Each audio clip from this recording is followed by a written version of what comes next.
All right.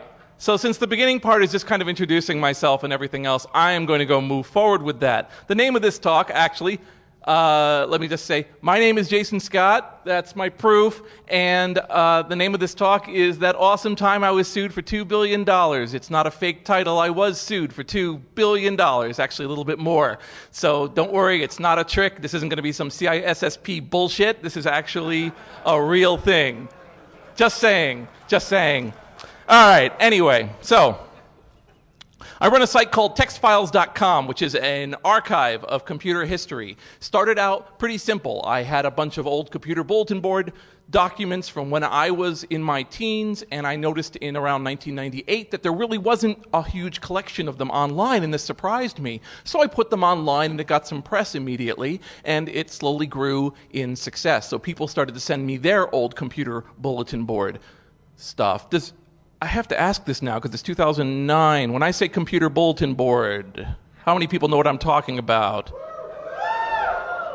Okay, just checking. And I like the little nervous heads like. Anyway, it'll all come clear later. What happened is that over time, people started to send me other historical artifacts. So they would send me things that were sound. Well, those aren't text files, so I created audio, the textfiles.com. I started scanning old ads. That became digitized. I had ANSI art. I had music created by people in the 80s and 90s, art scene. And finally, pdf.textfiles.com, probably the lamest name on the entire set, which is stuff that was sent to me in PDF form. And I've put a lot of things up there of all various stripes, manuals, and everything else, and it's now really huge. I probably have somewhere close to a terabyte of data online that I provide for free with no ads, including, I might say, cd.textfiles.com. I'm mentioning this one because this is an interesting situation. I have a lot of shareware CDs, and if you don't remember that period of time, everyone was really excited by the fact that you could get 640 megs onto a single piece of plastic, but then we quickly ran out of things to put on them. So what ended up happening was there were people who would go around to computer bulletin boards. Remember that thing I talked about? And then they would grab all the files from them and shovel them onto one big CD and sell it for $15. Those were known as shovelware. Those guys were bottom-feeding assholes. Kind of like when you search and you see a Hackaday article and it's got ads all over and it's not Hackaday. Same idea, except, 1990s clothing, so he's raving. And so basically I grabbed hundreds of those and put them online. So I have hundreds of gigabytes of this, of shareware stuff. So those guys turned out to be archivists. Who knew? Things have gotten more intense lately. So one day I had to go rent a truck. Why did I have to go rent a truck? Because it was given to me to take most of the collection of Leonard Tower, who was one of the co-founders of the Free Software Foundation, who decided that he was trying to clean up things. So he gave me all his old stuff. That includes old issues of Byte, old journals, everything else. So I had to actually get an intern, which is a crazy thing, and we've been sorting through this thing, creating paper.textfiles.com, where I have been basically taking all of these old magazines and cataloging them, and we may scan some portions or things like that. So in other words, I've been having a happy life doing computer history, and I vacuum up terabytes of data. All sorts of things. And this is kind of what I do. I love doing it. And chances are somebody's probably bumped into my site several times in their online career. I have had kids who go to me who are going to college who have always known a time when textfiles.com is on and tell me that it really influenced them. Very touching, very, very friendly. And so ideally, that should be the end of it, right? There's me, there's Al Jaffe, who created the Mad Fold-In, and we should all live happily ever after, and everything should be awesome. Okay, except that I'm on the internet. So, on the internet, you get letters. So, when you have a terabyte of data, especially stuff you've collected kind of strangely, people send you letters. In fact, lawyers send you letters. So I get letters from lawyers all the time. I get letters from regular people too, and they're very friendly, and sometimes they're angry, but when they're angry, so what? They're angry. I don't care. If the person is angry for a legitimate reason, great. If a person says, when I was 13 and I called myself the Mad Dickwad, and I called myself by basically my friend's real name, and now I kind of regret it, I'm like, oh, that's a real shame. So This is an article. This is a letter sent to me from Oblon Spivak McClelland Mayor in Neustadt from a very nice person named Roberta Bren. In it, this is a letter, bear in mind, that merely warns me something, and it already says that it's going to be CR Bard Incorporated versus textfiles.org. There's no textfiles.org, fine, whatever. Infringement and dilution of the Bardex trademark with a reference number, which to the glancing person who doesn't quite know what they're up against, looks almost like it's some sort of legal case number that's been filed somewhere. None of that is true. This is basically a letter saying, we don't like something about your site, get rid of it. What is it? Well, that's an interesting thing.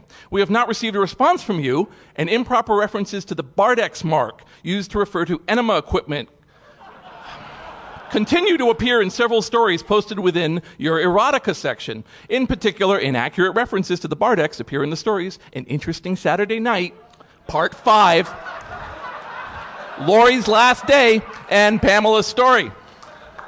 So it turns out that the Bardex, which is a trademark of CR Bard, is only to be used as a urological catheter.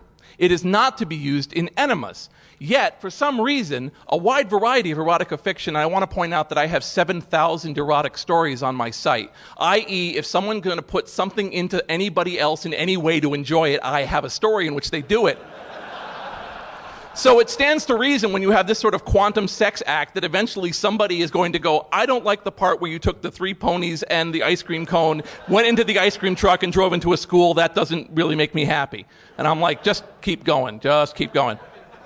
So yeah, so the important thing they want you to know is don't put the urologic catheter in your butt. But more or less, what they're really pissed off about is the fact that the people who are doing this and having these wonderful enema stories are referring to it as a Bardex. That is to say, it's using their trademark to indicate an act for which their item shouldn't be used. This is something that's called the Lanham Act. I went to the site yesterday to check up on things, by the way, and this is their ad for the Bardex. And I think he's erotic fiction. I just wanted to point that out. Quick thing about the just so you understand what the Lanham Act is. The Lanham Act was originally created as a way of when you trademark something and put it on the side of, say, a barrel of rum, and then Dirkwad over here put mud and a little bit of lye in and called it your rum, he was diluting your trademark because someone would drink it and go, man, this barley rum sucks. And you would be diminished. Well, guess what happened? It got innovated upon. So if you want to imagine like a field and then by the end of it, it's a strip mall with an airplane landing on it and everything else, well, that's what they did. At this point, indicating any untoward act in which you mention a product by name can be considered a violation of the Lanham Act. So, for instance, if you indicate someone should make a bomb using a specific household cleaner, which was one of my files, the household cleaner people are angry and say, please don't call it a our name bomb. And you go, well, that sounds somewhat okay. I mean, that sounds somewhat. And then there's another one where associate site of mine had a woman who was having sexual congress with a Coke bottle. Well, did you know that the Coke bottle shape is actually trademarked as a distinct thing? So the fact that you could see it being misused in this obviously not sustainable fashion indicated a dilution of their trademark, and of course people would be like, wow, I get it, you shove it in your cooter. And so anyway, this is the kind of foolishness that happens. A lot of times I've been attacked a bunch of times by font companies because a lot of these shovelware companies would be like, wow, this program doesn't work if you don't have this Windows font. Fine, fucking throw it on. We're only going to sell 1,000 copies. And then, 15 years later, I put it up. So that's what happens sometimes. I've had people who mentioned to me that they uploaded a story in anger once to 1BBS in California in 1983, and I have it. So all you youngins, look out. Just saying. You're like, no one notices if I'm posting on 4chan. I just want to point this out. This actually got a little news for me. I have 10 million archived threads of 4chan for 5 years.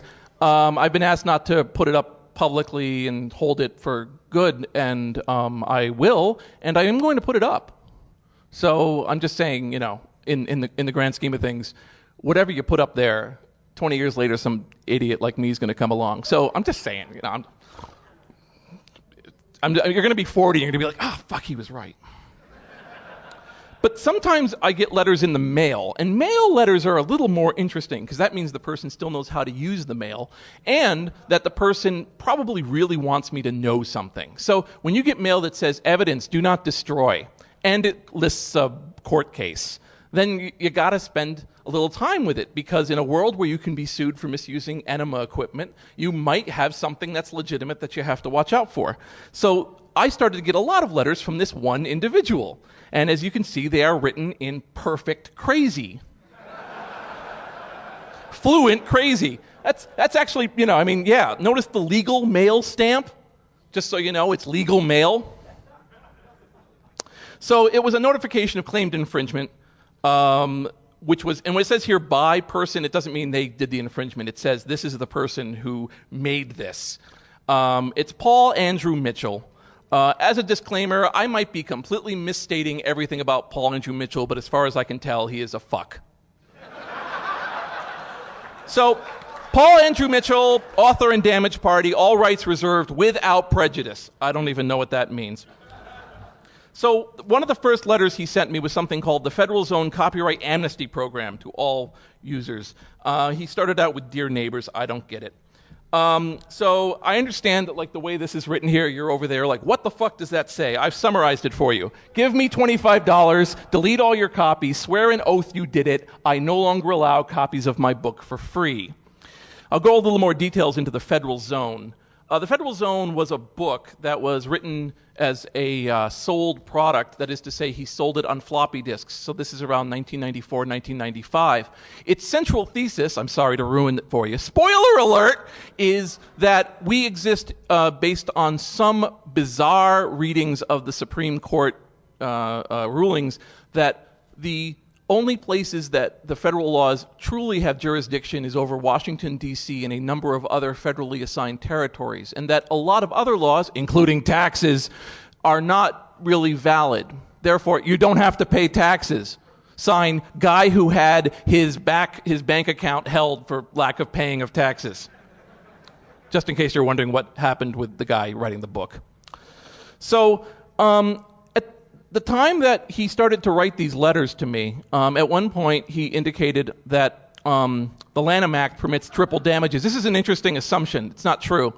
But he estimated that there had been 2,371,324 downloads of his book on my site and probably a couple hundred others. That, in fact, mine had actually come from, of all places, the Loft. The Loft had a archive of old texts, and I had that archive, and among them was this file, fedzone.txt. And so he simply assumed this wonderful number. No, he doesn't explain where he got the number, because that planet asks not to be identified. However, he claims that because these 2,371,324 people failed to pay the $25, he was now owed $59,283,100 in damages. Also, I am batshit insane. That's what it says at the bottom. So, you know, the letters started coming, and what's interesting here to note, which is what the core thing I want you to really, if you don't come away with anything else I'm talking about here, bear in mind that I am a, in the grand scheme of getting legal threats and being told I am a bad person, I am probably one of the more rhino-skinned people at this point. I am told I am awful all the time. In all various bits, I've been told this on comment boards, I've been told this in text files, I've been told this in voicemail. It's, you know, it's what happens when you do a lot of different things on the internet and you talk like I obviously do in this bombastic, crazy-ass, funny manner that makes fun of people. But there are a lot of you who don't actually live that kind of life like I do, and yet you wish to express yourselves, and you will express yourselves, and you will encounter something like this. And there's a real danger that you'll come away from it feeling like you've done something wrong, or that every single person who takes the time to threaten you in this kind of fashion, which is not just, you suck, I hate you, is somehow valid. And I want you to walk away at least knowing, even if you walk out now because you're going to go see Clark speak, that no, that's not true. Don't fall for that bullshit. Find out all the facts before you respond and go back. So I just want to make that clear, because when you start getting letters like this, notification of claimed infringement, and then the next one says, notice of intent to sue for racketeering, and related claims. Racketeering was invented to get rid of the mob, the idea being that if you have a gas station, you sell pot out of it, the gas station is liable for your pot selling. This is actually partially why a lot of franchises are owned by single people, so they can go after it. Yet, theoretically, if someone wanted to, they could almost claim the McDonald's Corporation was the responsible in a racketeering way for a crime committed at a McDonald's. This almost never goes that way. It sometimes happens in drug laws, but not often. And so racketeering is one of those things of like, it's understood why that tool came along, but it's not necessarily something that's going to happen. And this guy is claiming I was a racketeering organization because he thinks I stole his book. Did I steal his book? That's another question for another few minutes. After getting about 20 of these letters over the course of 2 or 3 years, we're in now 2001. I started getting them in 1998. I was sent mail from the Constitutional Educational Research Foundation located in California. I should also point out, by the way, that all the mail that previously came through a series of mail drops. Mail drops are fascinating, and if you haven't really been dealing with the mail in your lifetime because you're 9, the way that most people send mail is that you send it out and it has to have a return address. But when you get your mail back, you have to kind of give them an address. And there are companies and places that will do nothing but take your mail in and send it to another one. And they'll do this for X amount a month. And so you don't ever give your information out, and then you cut off that mail drop and go to the next place. And that's why you do it. So that way, if there's old bills, they have this address for you. Well, he was a great education on all these different mail drops because they were all over the place. Forwarding agent. Forwarding agent is a pretty good sign, by the way. So one day from a forwarding agent, I got mail from Lonnie G. Schmitz, settlement negotiator. And he sent it to all named defendants in this Mitchell versus AOL Time Warner Inc. et al. Lawsuit, which didn't exist yet, by the way. But it offered me great settlement opportunities for this. For only $25, which was the price of the original, all these people could have avoided the lawsuit. Now they're faced with extensive legal expenses and the very real prospect of massive damage awards with no ceiling in sight. And later in the letter, for your information, Mr. Mitchell has begun to pre-assign a portion of his awards to worthy charitable organizations. Depending on your unique situation, it may also be possible to offset his damages with a tax-deductible donation. Now, it's interesting because then it says, well, if you settle, some of the money will help kids. But the thing is again, I want you to understand this from the point of view of a person who has no other knowledge of this going on. This is truly terror. Because this person is speaking an extremely scary language, and if you're a person who's going paycheck to paycheck, and these weird threats are coming through the mail, and he would write everything in the form of a legal document, you'd start to think that you were really, truly, and well fucked, and you didn't know what to do. Ostensibly, you would give him $25, i.e., this is probably vaguely extortion. In fact, by this point, he had actually been able to show some of the unpaid settlements that he believed he was owed for this legal case that hadn't happened yet. And so his number was now at 97 million. Just keep it going, okay? 97,112,000, 041 and 31 cents. Check, please. He also included a Miranda warning. That's awesome. I was mailed a Miranda warning. In the mail, I picked it up and I was told that anything I would say and do from this point forward could be used against me. I guess up to today. But damn it if he didn't do it, if he didn't just say that. He said, yep, because of the Fifth Amendment, you can do this, and because of this, it will be held against you. So who the hell is this moonbat? Because at this point, you're like, dude, that's fucking nuts. And really, honestly, that's kind of my take on it, too. His name is Paul Andrew Mitchell. His alias is Mitch Modeleski. It might be that his real name is Mitch Modeleski. He claims otherwise. We know that he served time or attended a seminary and then dropped out. We know that he has a business degree, an actual business degree. We know he has another degree. We think he has mental illness. Can't be sure, though.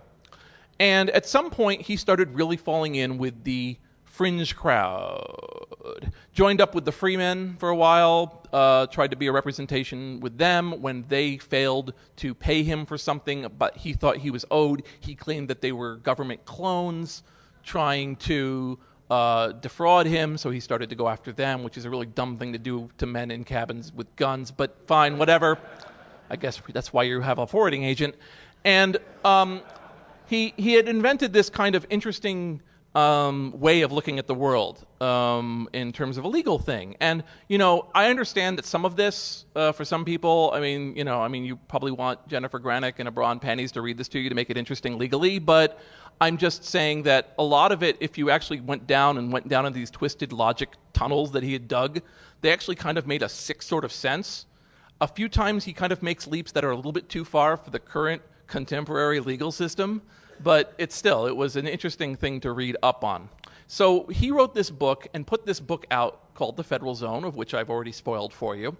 And he put it out with clear language that it was, give me $25 if you think there's any use in it.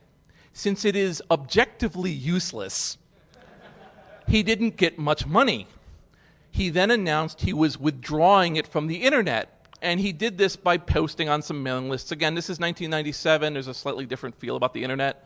But still, even in that time, it's pretty contemporarily nuts. And he posted this warning and said, attention, this is no longer a freely available work, and now you may not have it.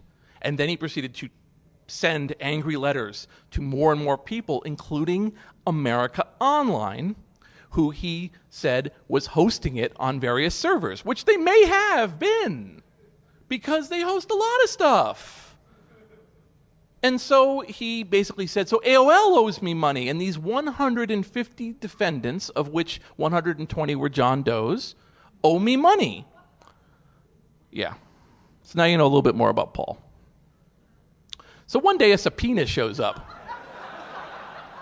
Now again, I understand the subpoena may in fact be a cupcake. I mean, it's not really technically supposed to be that, right? You got served, right? Legal mail, and right under it, served to it. In case anyone's wondering, Cows Technology is the business that owns cow.net, which was the site that nominally had a mirror of textfiles.com, and that's why he keeps saying cows. That's what's going on there. So this was actually to me and to my real address. And it was fucking thick. So I knew I was okay. I was in for a good read. Here's an interesting thing that he started to do after a short period of time. He started to emboss them. Again, I think that's really important to understand, is that a person who might not know better would see something embossed and go, okay, that must be some real shit. His law firm, whose sole lawyer on staff doesn't have a law degree, is called Supreme Law Firm. It's actually, I believe it's supremelaw.org, where you can, by the way, download a complete free copy of his book. I mean, just in case you're wondering. But this one was from the District Court of the United States. It was from the Eastern Judicial District of California. And it had a real case number, and it had a real judge who really did sign it. So occasionally, the internet will sue your ass. Who knew? And this is also something I just wanted to point out. He would always refer to himself as a private attorney general. Just to explain where that comes from. There was a very specific, very, very unusual situation where there was one description in an unusual case where someone could be called somebody acting in lieu of an attorney general in a district that does not have an attorney general and acting in a private fashion. But it's mostly a case of this person is interacting in the name of the government and so on. It's a very specific thing. To call yourself the private attorney general means that you read that particular legal case from a moving car. So just so you know, but private attorney general sounds pretty goddamn scary. It's like the Batman. He doesn't have any actual laws he has to follow. He'll prosecute your ass when and where he wants to. So again, that was, that proof of service. And this is very interesting too. One of the reasons he chose the Eastern District of California at this time was that you could actually sort of mail summons. You could send it registered or whatever, or tracking number, and you didn't actually have to send a person, which is much cheaper. He always goes for the cheap. He would always go for the cheap. A lot of his stuff was like Internet Cafe. A lot of stuff was like that. So anyway, Lots of crazy shit in here. Just tons of stuff. That's all the people verified in the stuff. I just like to point this one out because this is actually in the middle of the lawsuit. No one ever requested plaintiff's permission to modify the subject book and then to make modified derivatives available for free on the World Wide Web of the Internet. No one ever obtained plaintiff's permission to modify the subject book and then to make modified derivatives available for free on the World Wide Web of the Internet. No one. Absolutely no one. So if you're glad you're not in a room with him, yeah. So by this point, he's summarized the damages such that the summary for reasonable counsel's fees, that is to say himself suing me, are to be addressed. Summary of consequential damages to be addressed. And the summary of actual damages on counts 3, 4, and 5 he hasn't figured out yet. But count 1, the copyright infringement's actual, he's counting infringements as every time I think somebody downloaded something, they owe me the full value in damages. 163 million.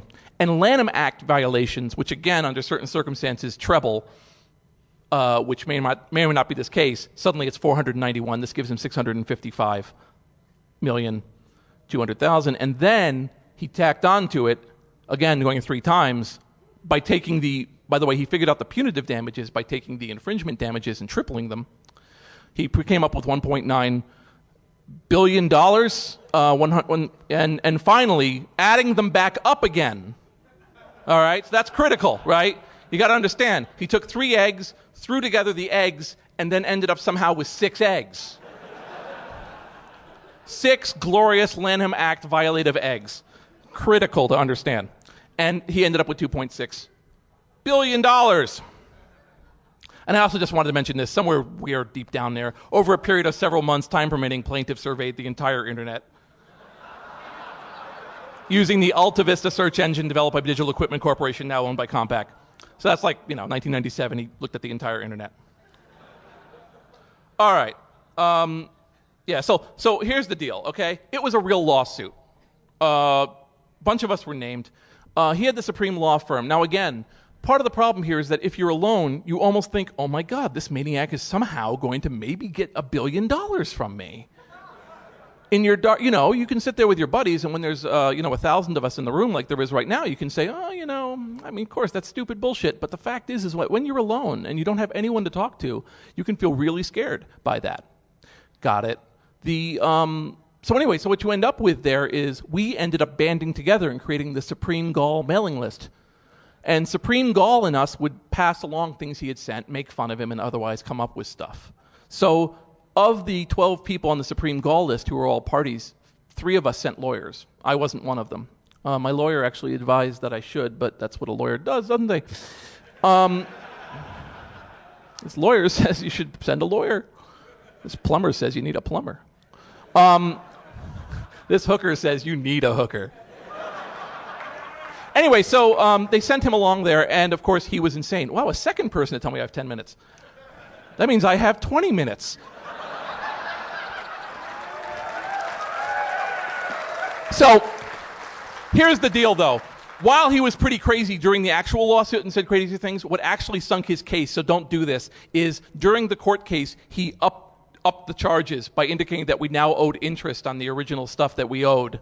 So he produced this out of his butt, 7% per annum need to give more, and so he sent that directly to us instead of through our lawyers or in absentia, and as a result, they threw his case out.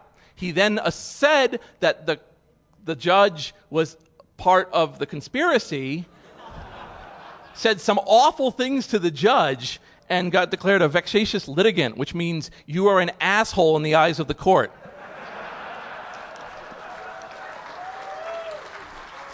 So I couldn't come up with a good slide representing happiness and success, so this is a picture of me at 16 with my bulletin board system, because I was really happy back then. Anyway, so the upshot of this thing was that I really learned a lot, and he did send me some letters afterwards, and I do collect them all, but kind of the nature of this whole thing, right, is that you have to understand that never try to go things alone. I don't mean that you have to go walk into the cops if you think you've done something wrong, but talk to other people about what you think is going on or where things are. Talk to people, because the fact is that working in ignorance allows scum like this to really take advantage of you. It doesn't always come with a perfect neon-sized clown hat crazy like this guy. Sometimes it doesn't. Sometimes it's just a little side of somebody has a different moral structure than you and is really going nuts and is telling you things that just inherently aren't true. If you want to read more about him, I guess I lost that slide. Oh well. If you go to paulandrewmitchell.com, which I own.